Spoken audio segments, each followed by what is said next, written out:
خداوند کے پاک کلام میں سے زبور اس کا 2 باب۔ قومیں کس لیے تاش میں ہیں اور لوگ کیوں باطل خیال باندھتے ہیں؟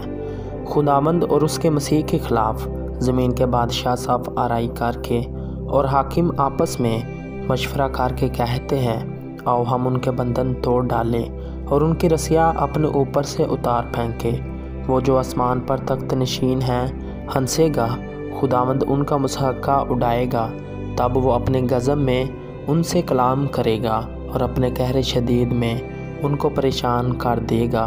میں تو اپنے بادشاہ کو اپنے کوہ مقدس صیون پر بٹھا چکا ہوں، میں اس فرمان کو بیان کروں گا۔ خداوند نے مجھ سے کہا، تو میرا بیٹا ہے، آج تو مجھ سے پیدا ہوا، مجھ سے مانگ اور میں قوموں کو تیرے میراث کے لیے اور زمین کے انتہائی حصے تیری ملکیت کے لیے تجھے بخشوں گا۔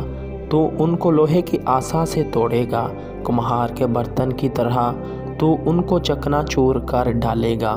پس اب اے بادشاہو دانش مند بنو، اے زمین کے عدالت کرنے والو تربیت پاؤ۔ ڈرتے ہوئے خداوند کی عبادت کرو، کانپتے ہوئے خوشی مناؤ۔ بیٹی کو چومو، ایسا نہ ہو کہ وہ قہر میں آئے اور تم راستہ میں ہلاک ہو جاؤ، کیونکہ اس کا غضب جلد بھڑکنے کو ہے۔